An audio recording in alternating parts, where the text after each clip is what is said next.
Greetings, true believers.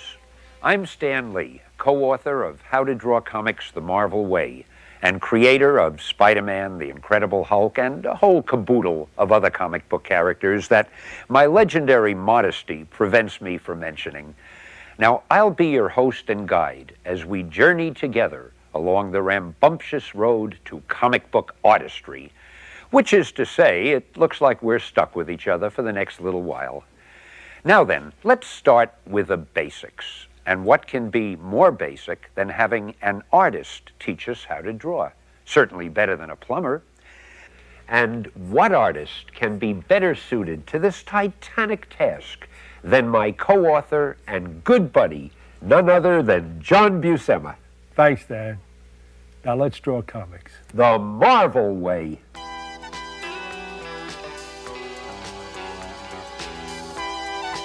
The first thing you'll need is a drawing surface. It can be a table like this one, or even a flat board you can place on your lap. So, next you'll need some drawing paper. Marvel artists use 2-ply Bristol board, large enough to accommodate artwork 10 by 15 inches. You'll also need push pins to keep your paper from slipping off the board. Thumbtacks work, so will tape. Of course, you'll need a pencil. You didn't think it would be so complicated, did you? Now, some artists prefer a soft lead pencil, like the one John is using. Others, of a more delicate bent, select a finer hard lead, like this one here. There are many different pencil grades available. Which one you choose is up to you, of course. Most professionals use an eraser like this. It's called a kneaded eraser. But since Marvelites hardly ever make mistakes, let's move on.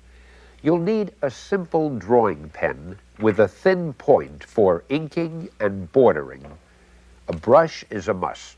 Your best bet is a sable hair, number 3. You'll also need a bottle of black India ink, of course. Any good brand will do.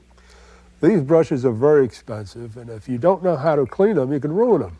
So what you do is swirl it around the water, rub it up against the glass jar, and gently rub it alongside the rag here. You come to a fine point. And let's not forget a supply of white opaquing paint to cover those rare mistakes we make from time to time. That's better. Your T-square is an invaluable tool for drawing borders and for keeping lines parallel. A triangle, too, is a necessity for drawing right angles and working in perspective. And don't forget an ink compass for drawing perfect circles. Plus, you might as well get a pencil compass, too. Any or all of these tools of the trade are available at your favorite art supply store. Now, just to make sure we're using the same language when we refer to things, let's review the various names for many of the elements that make up a typical comic book page. The first page of a story with a large introductory illustration is called the splash page. Letters drawn in outline with space for color to be added are called open letters. Copy which relates to a title is called a blurb. The name of the story is naturally called the title. An outline around the lettering done in this jagged shape is called a splash balloon. A single illustration on a page is called a panel. The space between panels is called the gutter. And I'm sure you won't be surprised to learn that the zat is called a sound effect. Copy which represents what a character is thinking is, logically enough, a thought balloon. The little connecting circles on the thought balloons are called bubbles. I mean, we'd feel silly calling them squares. The regular speech indicators are the all-important dialogue balloons. The connecting arrows on the dialogue balloon showing who is speaking are called pointers. The words in the balloons which are lettered heavier than the other words are referred to as bold words or bold lettering. And this is my favorite part, where the names are. We call it the credits, just like in the movies. All this technical stuff, which nobody ever reads, showing who publishes the mag and when and where, usually found on the bottom of the first page, is the indicia. Now, don't blame me. I didn't make up that word. copy in which someone is talking to the reader, but which is not within dialogue balloons, is called a caption. Don't worry if you're not remembering everything this time. One of the marvelous things about video cassettes is that you can go back later and watch it again. Put it on hold while you make all the notes you want to. Oh, and by the way, don't get impatient. We'll get to the drawing part when you least expect it. Moving right along now, we introduce you to an excellent example of one of Marvel's many widely heralded close-ups, so-called because the reader's eye has moved in about as close as possible. Now, this type of panel, in which the reader's view of the scene is from farther away, enabling the figure to be seen from head to toe, is called a medium shot. And here you have a long shot.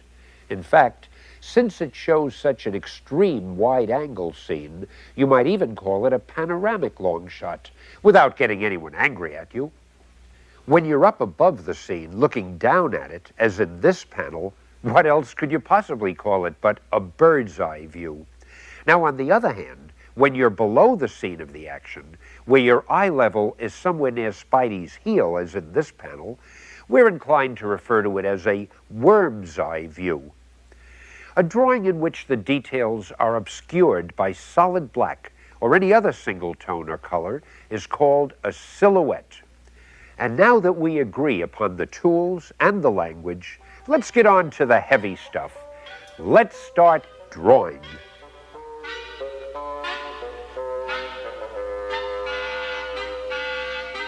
The most important thing is making your drawing look three-dimensional, making it look solid. In other words, like it's occupying space. We'll work on form using these three simple basic shapes: the cube, the sphere, and the cylinder. As we move along, you'll see that every drawing is based on one or more of these three shapes.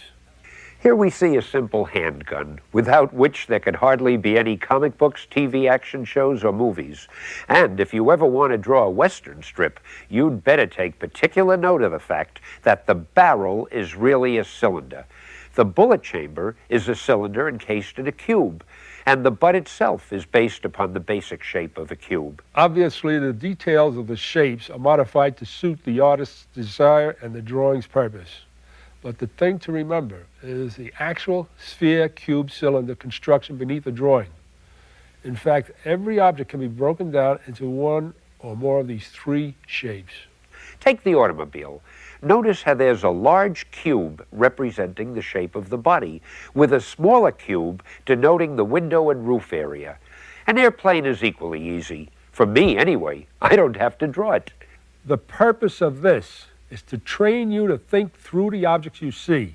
See them as made up of any combination of our three basic shapes: the sphere, the cube, and the cylinder. A very important concept. Just about as important as make mine Marvel, of course. Well, now we come to what I'm sure you've been breathlessly waiting for: how everything we've learned relates to the human figure. Notice that in this drawing we use cubes for the rib cage and the hip area, while cylinders form the basic construction of the arms and legs.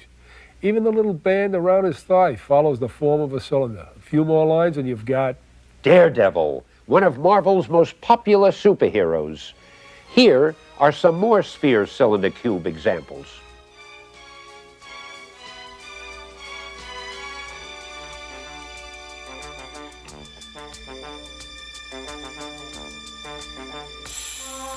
Do you notice how those shaded drawings look solid? Now, even spheres, cubes, and cylinders can use some embellishment. This is called shading. Gives an object a sense of solidity. Proper shading reinforces the feeling of dimension.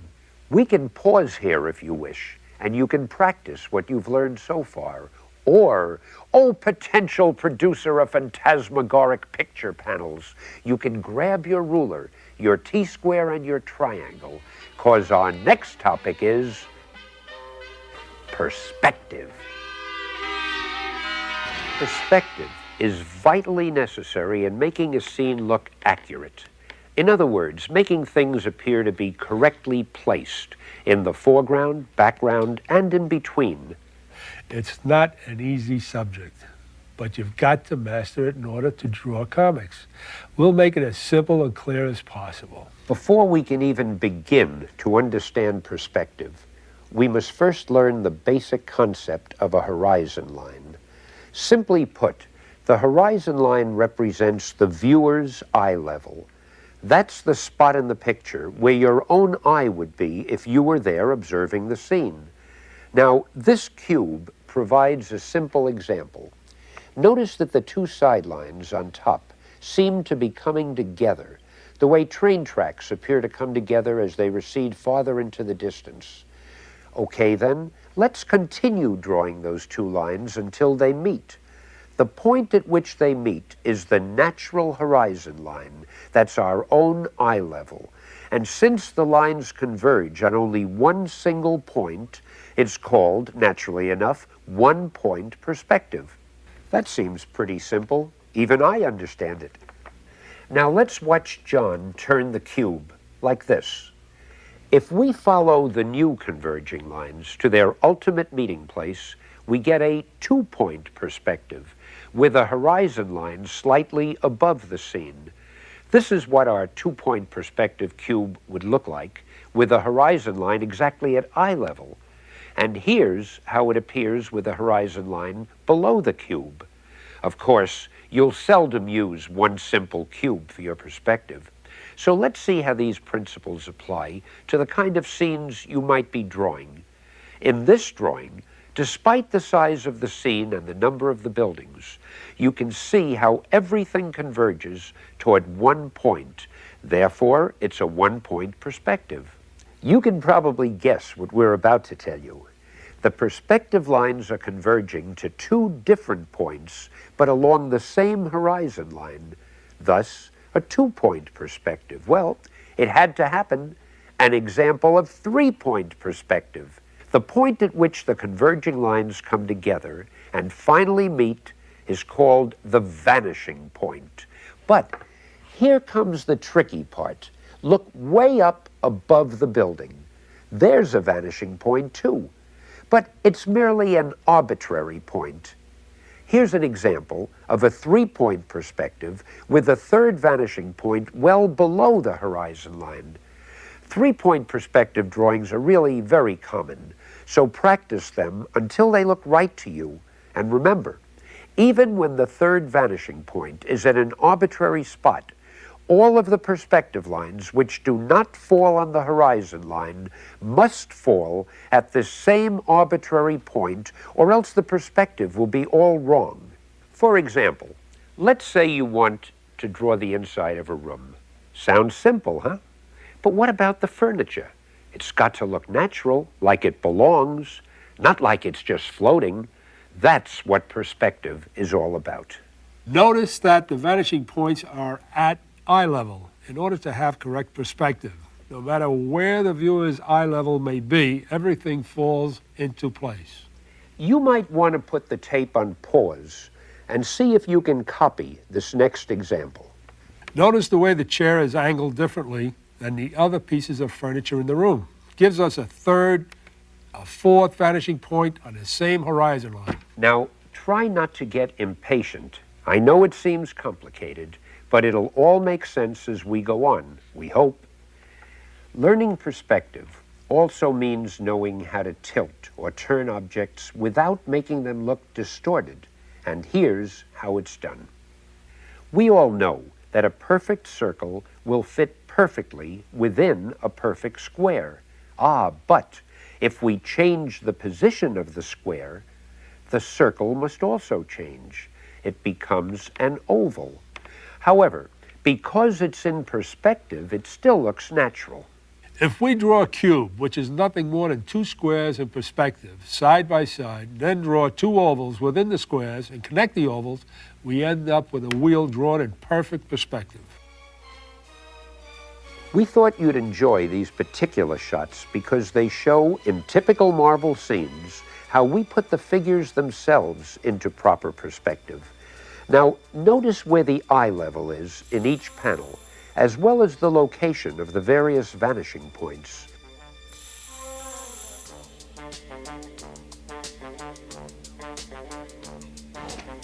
Now, there might be something more important than figure drawing in comic book artwork, but we sure don't know what it is.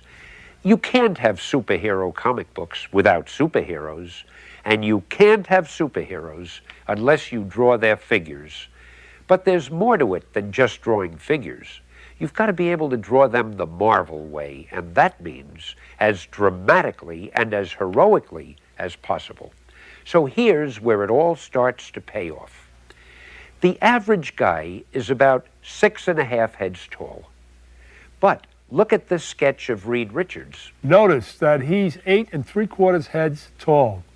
This extra height is one of the secrets that gives Marvel superheroes proportions which the world has come to expect. His shoulders are good and wide, and his hips are real narrow. And as you'll see in a moment, the male is drawn much more angular than the female. Another thing to remember, the elbows fall just below the waist. This is true of men and women. And speaking of women, where would Reed Richards be without his stunning Sue? Notice that she, too, is 8 3/4 heads tall, with her hips much wider in relation to her shoulders than they would be on a male. Obviously, we do not emphasize the muscles on a woman. Now, discover the difference between a normally proportioned male and a heroically proportioned Marvel superhero. Note that the superhero is larger, with broader shoulders, more muscular arms and legs, a heavier chest, and even a more imposing stance. There's nothing weak-looking about the fella standing next to Captain America, but a superhero simply has to look more impressive, more dramatic than the average guy. An important point to remember is to always slightly exaggerate the heroic traits. Ignore or leave out any negative, undramatic qualities. Would you believe that virtually the same rules apply to the villains as to the heroes? Take a close look at these next two drawings of the dramatically demoniacal Dr. Doom. The illustration on top is rather ordinary. It lacks those special qualities which distinguish a Marvel panel. However, the second illustration is drawn in the dynamic Marvel style. Let's see what the differences are. Basically, there's nothing wrong with the top figure, but you can see how the one below is more exaggerated. Doc's arms and legs are heavier, more imposing. His feet are planted further apart, giving more majesty to his stance. His tunic is flaring, denoting action even though he's standing still. His chest is larger, and his hands are bigger and more powerful. The differences are subtle, but this is the way Marvel would do it. Train your eye to catch these elusive but essential variations. Still, there are exceptions to every rule. I'm sure you recognize the lovable Thing, but did you know he's only 6 heads high? And here's the Kingpin, barely 5 heads high. You see, the trick is to make him look squat without making him look like a panty waist. Incidentally, the smaller the head in proportion to the body, the heavier and more bulky the body will seem. And now that we've studied the figure, here's what you've all been waiting for.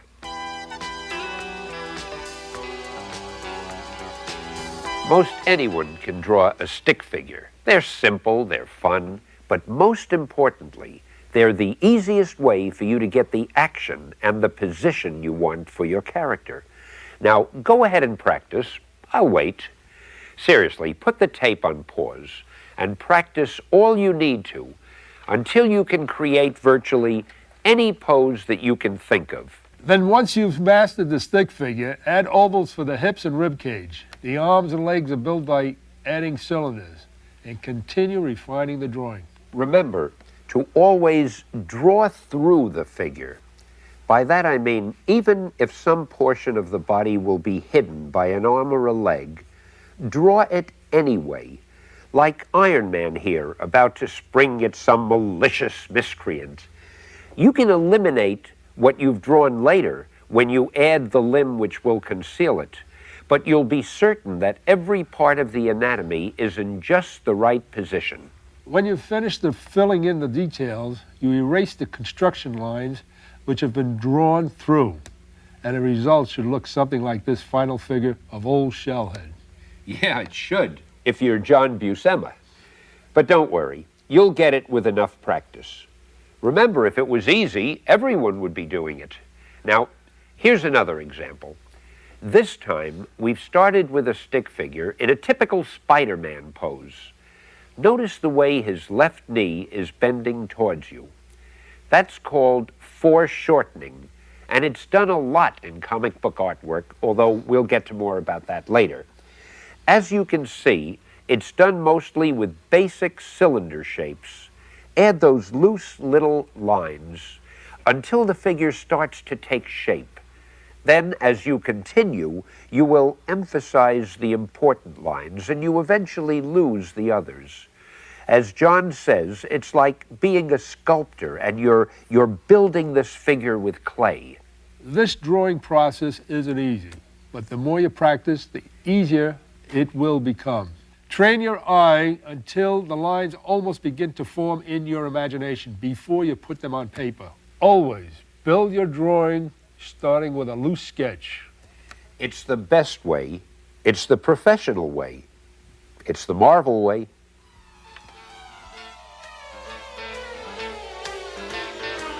Action.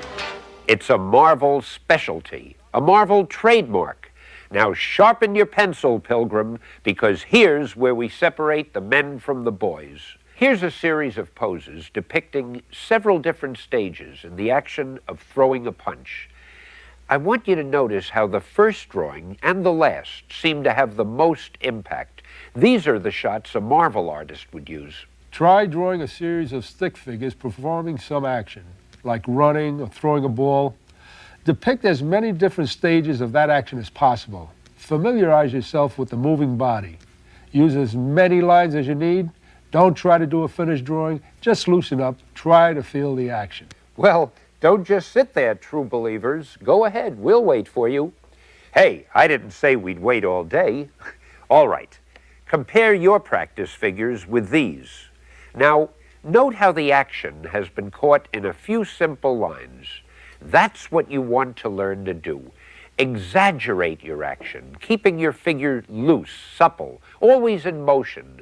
The center line drawn through the figure from top to bottom is always drawn first. It gives you the curve or the swing that you want your figure to have. Always remember, every pose has a certain rhythm to it. With one simple center line, you can determine that rhythm and then start building your entire figure around it. Now let's study some figures in motion to see which ones we like and which we don't. And why?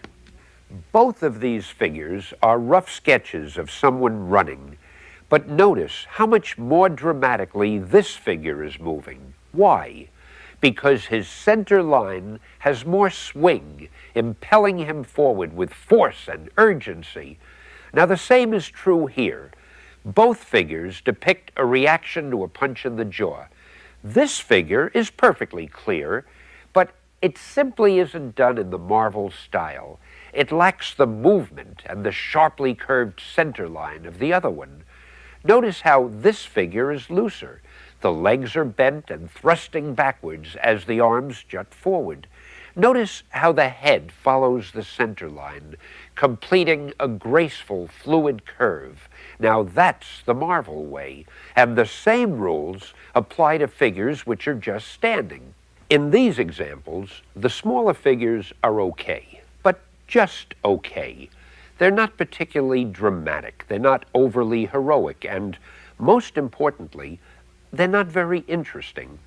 But the larger figures, showing the same poses, are much more dramatic and heroic. Consequently, they're more interesting. Here are some more examples. The variations may not seem to be major, and yet, as simple a device as thrusting the head farther forward or spreading the legs farther apart can make all the difference. They're simple, loose, free and easy, and although each was done with just a few sketchy lines, they're all Marvel-style drawings. Well, I know you're anxious to start drawing a complete figure now, so let's get to it.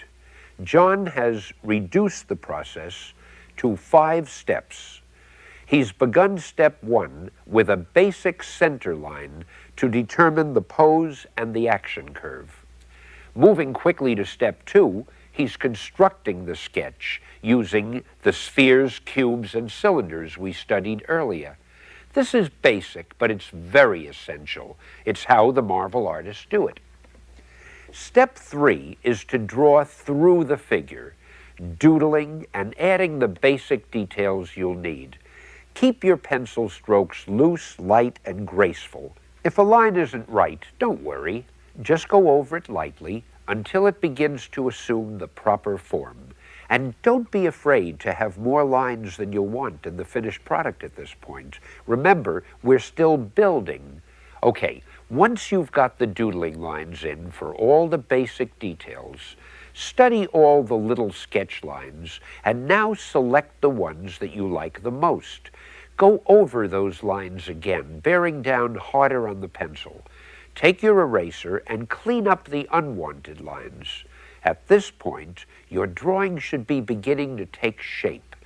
Remember how we added black tones, shading to our cubes, spheres, and cylinders earlier on? Notice how John gives the figure form and substance by the use of that same shading technique. And don't worry if your first figure doesn't come out looking quite this polished. If you're not satisfied, go back and start over. Be patient. Why, it might take as long as 2 or 3 days before you're as good as Big John.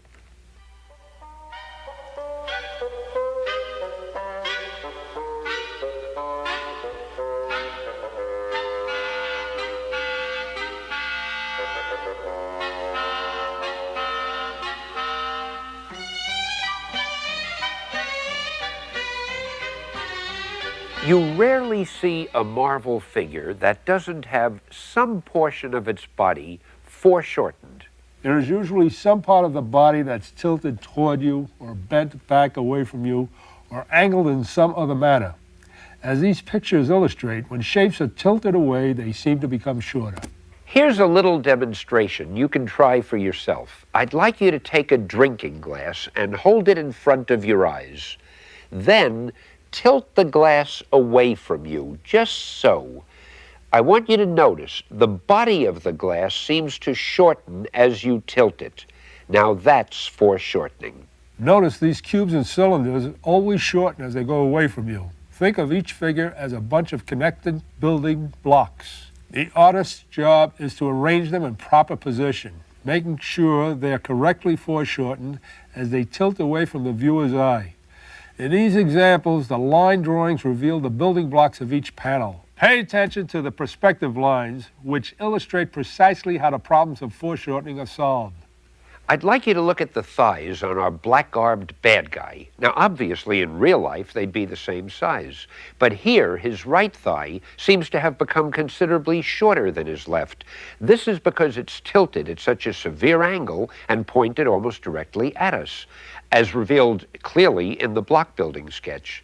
Now, the same goes for this shot of the Thing. Because they're drawn at extreme angles, see how much shorter his left leg and his right arm seem to be. It's this skillful use of foreshortening that'll make your figure really come to life.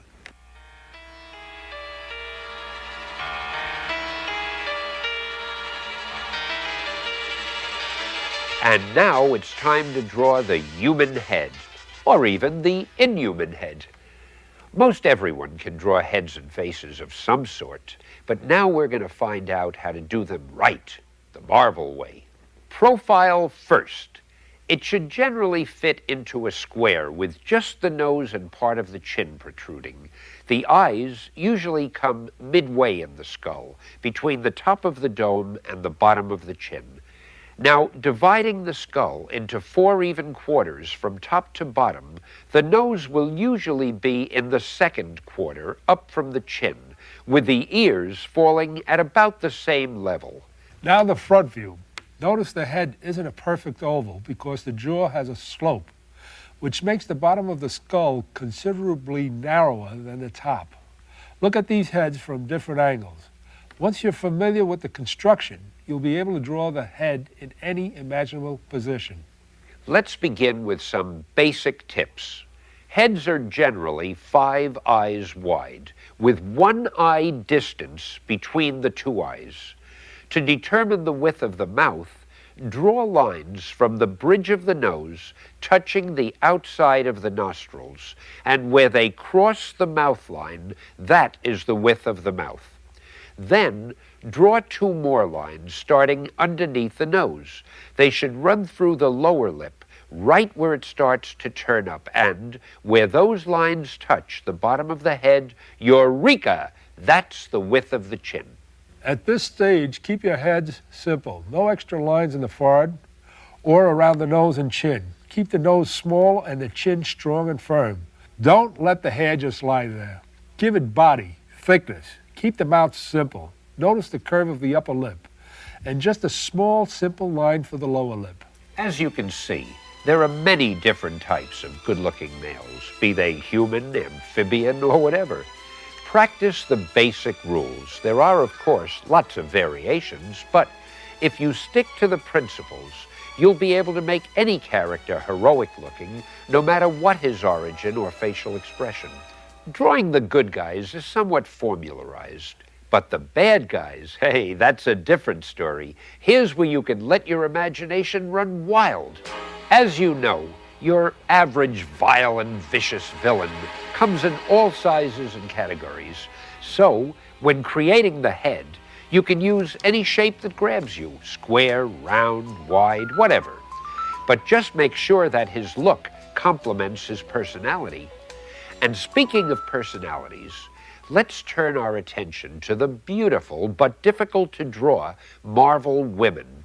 Fortunately, John is almost without peer when it comes to portraying sensuous femme fatales, and here's proof. Remember the 5 basic steps, beginning with a profile. First, the head is drawn within an imaginary square. Then locate the eyes halfway down the face like this. Now you have a benchmark for the eye and the nose. Note how the nose tilts out and up from the skull, and it's rather short. Using a soft, curved line, place the cheek from the ear to the front of the skull, halfway between the bottom of the nose and the bottom of the chin. Notice also how John places the mouth well forward from the skull. Notice, too, that the lower lip is fuller than the upper lip, while the upper lip juts out farther forward. Also, see the angle line showing the relationship between the lips, the nose, and the chin. Now draw the lady's eyebrow, but not too low, and employ a graceful curve like this. Bring the chin forward and find the proper positioning of the nostril by drawing a straight line from the mouth to the eye line. I told you drawing the Marvel women is more difficult than drawing the male heroes, but stick with us because it does get easier. Keep the forehead rounded, never flat. Make the eyelashes a solid mass. Don't try and draw each little lash. And keep the lady's hair full and fluffy. I mean, after all, this is a Marvel woman you're drawing, pal. Now we'll show you how to draw a front view like this. First, start with a well-proportioned egg shape. Don't worry if it takes a few tries to get the shape right. Draw the usual eye line midway on the skull. Placing the eyes on the line is a breeze when you remember the skull is 5 eyes wide and there's 1 eye width between them. Now draw the lines from the outside of the eyes to the center line of the head. Here is where you make your cheek lines and indicate the area for the mouth. This is the home stretch, folks. About 1/3 of the way up from the top of the lip to the eye line, indicate the nose. Place graceful eyebrows well above the eyes and sketch the ears, preferably one on each side of the head. Sharpen your pencils, because here is where the real drawing begins. There's no shortcut for this. You've got to really draw the gal's nose. Following Johnny's exquisite example, always make certain that the nose is a little narrower than the width of 1 eye, and make sure that it tilts upward. Once the nose is done, you find the width of the mouth by drawing lines from the top of the nose past the nostrils. The upper and lower lip are positioned by continuing the cheek line through the mouth area. And all that remains is to add a gorgeous head of hair and erase your guidelines. Notice again that the eyelashes are a solid mass, and the eyes are slightly higher at the outside than they are at the inside corners. And there she is. It's not so hard if you remember that one little word, practice. Naturally, being able to draw a head is really only a part of it. The big thing is to animate it, to put interesting expressions on the face. These female heads were all constructed exactly like the one we just did. But notice how I can change the expression simply by making slight alterations in the mouth, the eyes, and the eyebrows. You can master it too if you follow these simple tips. Keep the female face simple. Use no extra expression lines on the forehead or around the mouth or nose. Study your own face in the mirror. Oh, hi there. Well, practice making different expressions and see what happens to your face when you do. Study those expressions. You know, most artists are their own best models. The nice thing about it, the only equipment you need is a mirror and, of course, a face. As far as expressions go, virtually the same rules apply both to male and female heads. So watch this segment repeatedly and apply the same principles to the various male characters you may wish to draw. It's fun to change the rules and be creative, but you have to master the rules first. Let's say a story calls for a sophisticated villainess. Well, make the jawline a bit more angular and give the eyebrows a more sinister arch. Also, raise the outside corners of the eyes and straighten the nose just a bit. See the difference? She's still great looking, but by varying the rules just slightly, we've made her different altogether. And look at those swingy earrings for sophistication. Jewelry, clothes, hairdos, and other accessories help create the proper mood. If you want to age her a bit, simply round out the jawline. Add a slight double chin, and with just one curved line under each eye, you can give the feeling of puffiness. Notice, too, that the earrings are smaller, also suggesting maturity. Let's review a couple of things to make sure you've got it down right. This is what the correct Marvel eye should look like. Note the graceful curve of the eyebrow, and the eyelashes, as we mentioned, are a single soft mass. The eye itself tilts upwards just slightly. Whoever drew this eye was certainly not a graduate of the Marvel School. Individual eyelashes and eyes too long and narrow, they're definite no-nos. And if you let your eyes droop and draw eyebrows as a single curve, well, you're no Marvel artist. A proper Marvel nose tilted upward and with small nostrils. In contrast, this nose is tilted up too much and the nostrils are too big. This one has bumps.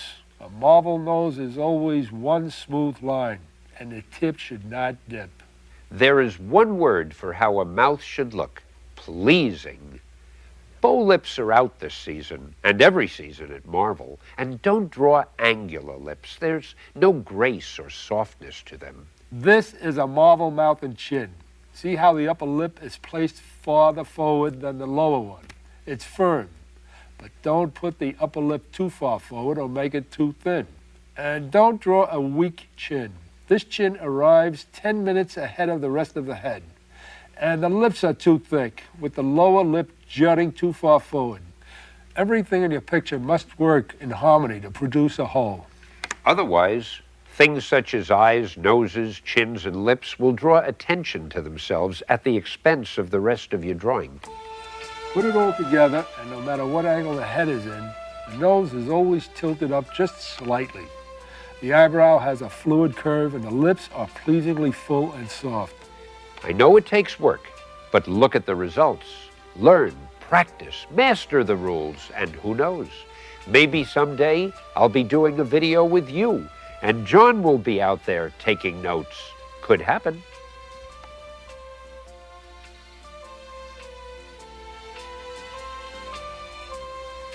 A work of art, be it Rembrandt or Buscema, must have that magical ingredient of correct composition. Call it a layout, call it design. It all adds up to one vital point. You've got to put your picture together so it's both pleasing to the eye and gets the message across clearly and interestingly.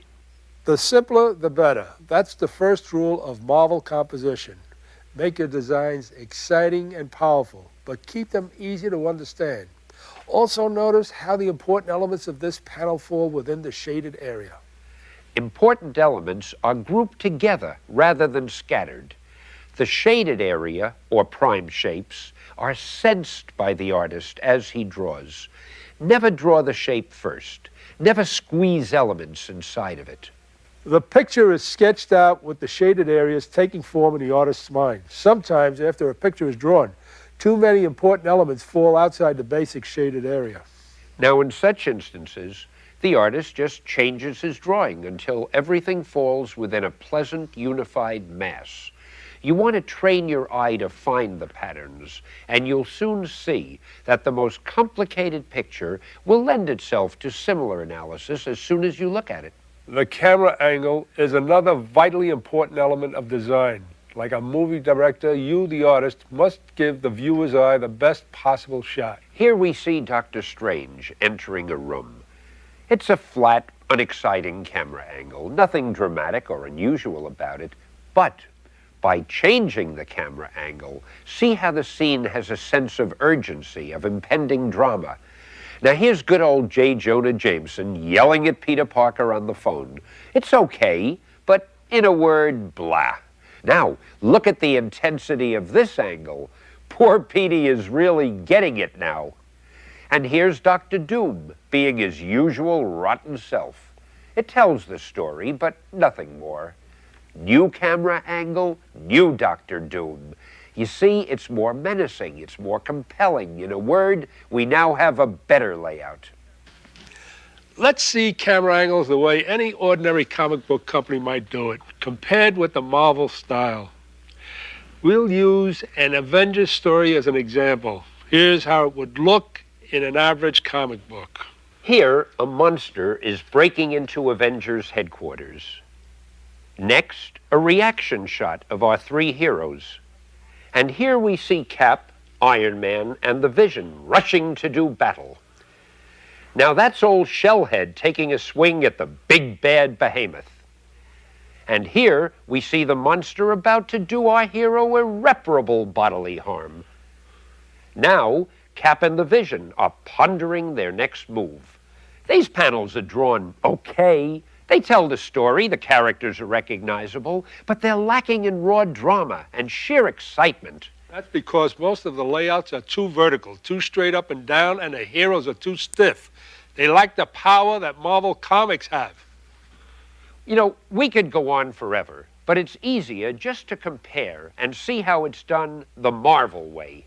For example, look at this close-up of the monster breaking in. He looks like a monster. He's dangerous, menacing, super strong, and deadly. And the three heroes aren't standing around like a trio of simpletons. With Iron Man in front, there's a feeling of movement here. Due to the placement of the figures, there's more action than the simple looking straight on panel. See the action, the drama, the feeling of power generated by our heroes? There's no comparison to the other example's uninspired side shot. Iron Man slugging the monster the way a superhero should, like he means it. Here, he doesn't look like a ballet dancer, like in the other version. Are you starting to get the picture? Look here. You can almost feel the power as Iron Man struggles to break free. Finally, the two Avengers look much more graceful, and the tilt of their bodies gives the feeling of far more urgency and excitement. Now, without any comments from us, see if you can tell why the second version of the next examples are infinitely better than the first. Watch for interesting perspective shots and variety in the size of the figures, and less emphasis on putting everything in the center of the panels. And if you still can't tell the difference between the fair layouts and the good ones, keep studying. I mean, we don't want you to end up working for the competition.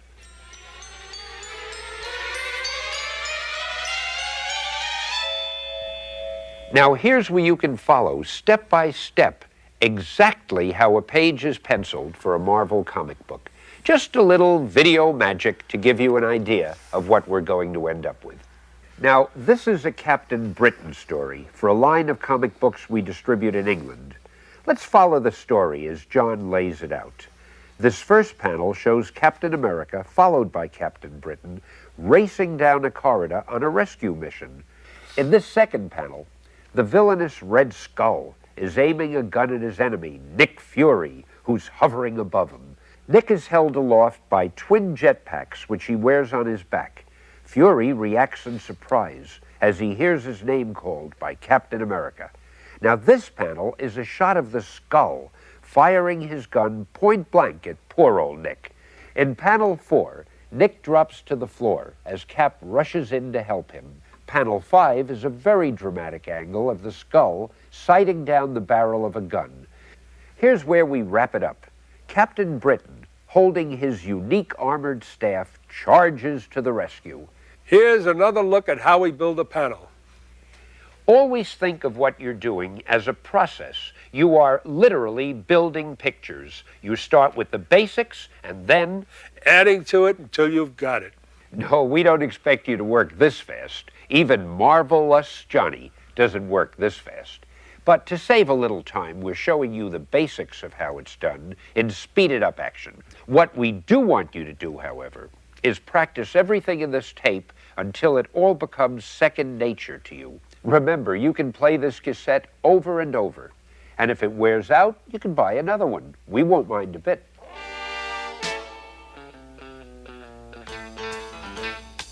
The cover is probably the single most important page of any comic book, without which you cannot tell a book by.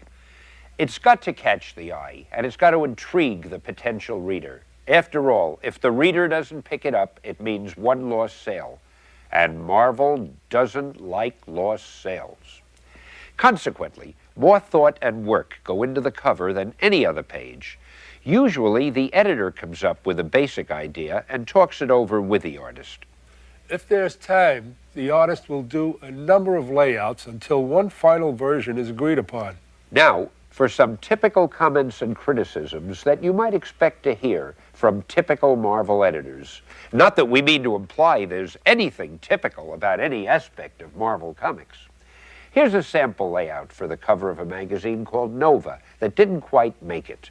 If you listen carefully, you can hear the editor's typical, gentle, kindly observations. What's this garbage? The figures of Nova and Spider-Man are too small. They haven't got enough punch. Get back to the drawing board. Not bad, but Nova's the star of the magazine. Why am I seeing his back? Where's the drama in that? Wrong. There's too much wasted space on the right side of the cover. Hey, even though Spidey is just a guest star in this issue, we gotta see more of him. Of course, it isn't always that negative. Once in a while, you get something good, like... That's it! We get a good view of both stars, and they're larger than in layout number 1. Hey, and this is good perspective. Look, the reader's eye level is right up with the two heroes. That's the one. Great job. There are a few tricks to laying out a cover that you need to know. And here are some of them. You've got to leave enough room at the top for the logo. That's the magazine's title. And don't draw anything important here on the extreme right side of the page or on the bottom. That's where it's trimmed off at the printers. It's sort of a no man's land. Try to leave dead areas on the cover. Those are areas that are still exciting to the reader, but they're unimportant enough to be covered over by dialogue balloons or captions if the editor so decides. Always leave the drawing open for color is the expression that we use in the Marvel bullpen. Don't distract from the cover's glorious hues with too many black areas. Make the cover provocative enough so that the reader wants to buy the magazine, but try not to give the ending away or tip the reader off to any surprises.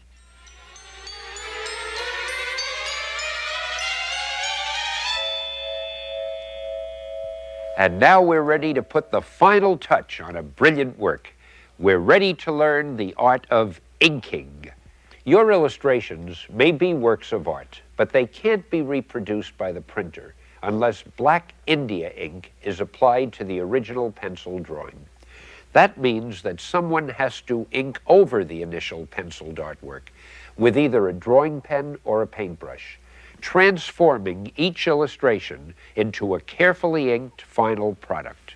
However, an inker is not just a person who traces a pencil drawing. The inker must be an artist himself or herself. A gifted inker can make mediocre penciling look great, but a mediocre inker can also make great penciling look dull. Inking requires concentration. Therefore, you should make sure your posture is correct. Don't slouch over your drawing board. Sit up straight. Ruling lines with your brush is far more difficult than using a pen, but the results are usually worth it. Just hold the ruler at about a 45-degree angle and run your brush along it like this. By varying the pressure of your brush, you can make lines of any thickness. Lines ruled with a brush are not as stiff as those made with a pen. Actually, they tend to have more character. Become equally adept at both pen and brush. The brush requires more time to master, but if you use a pen exclusively, your finished drawings may seem stiff and lifeless. Now, these examples of brushwork are called feathering. Notice how some strokes go from thin to thick. They're all done with the same brush, merely by varying the pressure you use. In case you're wondering, John is using a Winsor Newton No. 3 sable hairbrush. Same brush, different effect. John is now using the side of the brush rather than the tip. This is a very helpful technique for inking hair on a character's head, for example. Experiment with your tools. Search for different effects. Use anything imaginable to get the effect you need. Open your mind. That's what art is all about. Here's a well-inked panel. See how the lines vary in thickness? They're heavier on the underside of the bodies, away from the light. Now this gives solidity to the figures. And look how clear the picture is, even though there are a number of figures and a wealth of little details. You see, a good inker ensures that drawings will be understandable no matter how complicated they might be. One way to achieve this is to use heavy blacks to make the figures stand out from the background. Here's the same panel, but it's overworked. It's too dark and there are too many lines. When it's reduced to comic book panel size, it's going to be tough to understand. Too much texture has destroyed the basic beauty of the drawing, and it's almost impossible to read. On the other hand, here's an example of the other extreme. The inker here didn't use enough variety in his lines. The blackened areas are too skimpy and spotty, and they have no pattern. His lines are almost all the same weight, with no feeling of thick or thin. The characters, as you can see, just seem to blend into the background. It's boringly blah. Now, it's just as bad to keep a panel too light as it is to overwork it.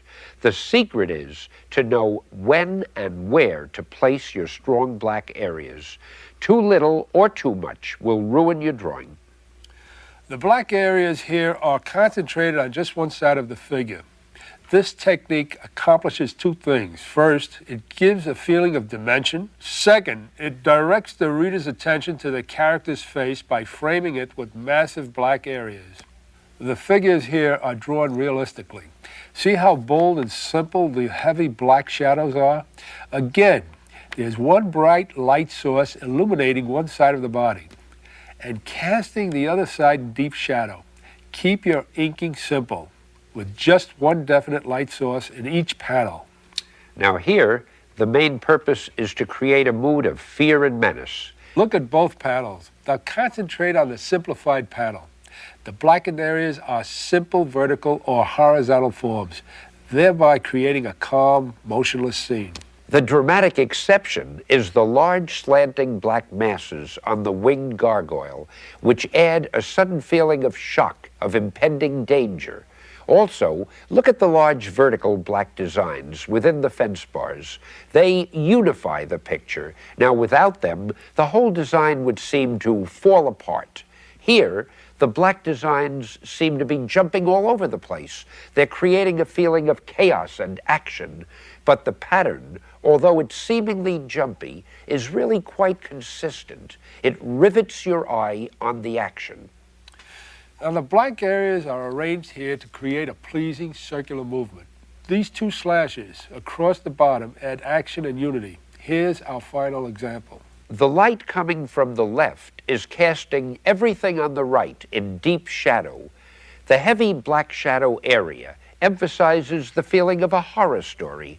Now, just by looking at the design of the panel, you know it's no humor or romance strip.